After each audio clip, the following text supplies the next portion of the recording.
अस्सलाम वालेकुम dear students. तो पिछले दिनों मैंने आपको डमास के बारे में बताया था, DMAS, डिवाइड, मल्टीप्लाई, ऐड और सब्ट्रैक्ट, जिसका मानी था।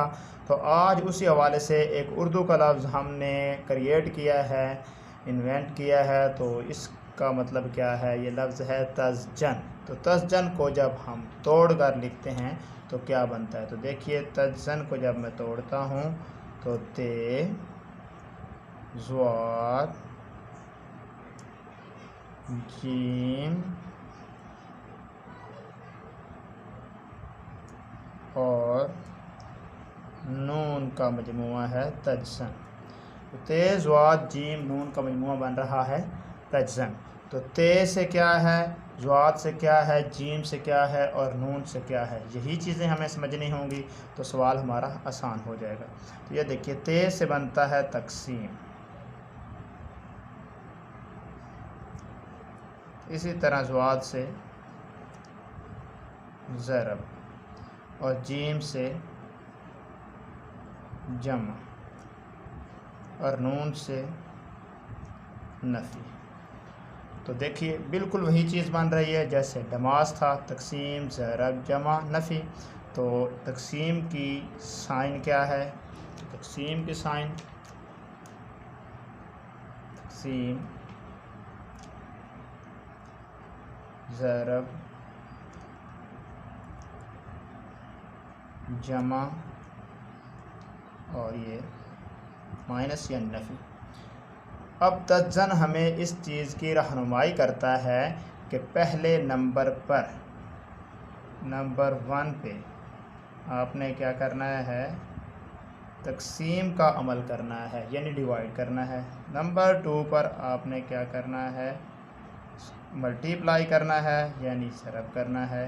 नंबर 3 पर आपने क्या करना है? जमा करना है।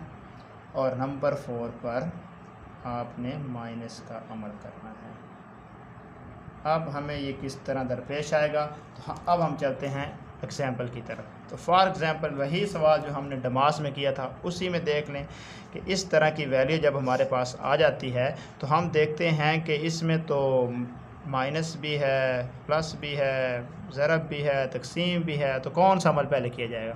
तो इस चीज़ की रहनुमाई हमें करेगा तज़्ज़न। तज़्ज़न ये बताता है कि ते से मुराद है तकसीम, पहले तकसीम का अमल किया जाएगा। तो 16 डिवाइड बाई 4 यानी 16 तकसीम 4 है इसके अंदर। तो पहले हम करेंगे 16 तकसीम 4। तो इस तरह से इसका आंसर आ गया 4। तो इसके बाद चूँकि ज़रब है, बाकी रकम हम वैसे ही लिख देंगे। इन दोनों को तकसीम करने के बाद बाकी सारी वैल्यू को वैसे लिख दिया। आगे हमारे पास अब तकसीम का अमल तो ख़त्म हो गया, अब बच गया ज़रब, जमा और माइनस। अब हम तज़्ज़न में देखते हैं दूसरा पॉइंट, दूसरे नंबर पर हमारे पास चूँकि ज़रब है तो हम ज़रब का अमल करेंगे। 18 ज़रब 2 हमारे पास आ रहा है, तो इसको ज़रब कर लेंगे। ज़रब करने से आ जाएगा 36। इस तरह मल्टीप्लाई यानी ज़रब का अमल भी ख़त्म हो जाएगा, -5 और जमा 4 और इधर से 36 बच जाएगा। अब जमा और माइनस का अमल रह गया। तीसरे नंबर पर जब हम देखते हैं तो वो है जमा। तो फिर करेंगे हम जमा, जब इनको जमा करते हैं तो ये 40 हो जाता है। और आखिरी नंबर पर वैसे ही माइनस है हमारे पास और यहाँ पे माइनस ही करना है एंड पर, तो माइनस करेंगे तो इस तरह आंसर सही आएगा।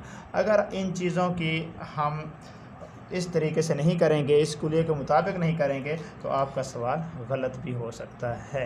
तो ये था तज़्ज़न। डमास और तज़्ज़न का मानी एक ही है, ये उर्दू में है और वो इंग्लिश में है। तो ये बात करने का शुक्रिया।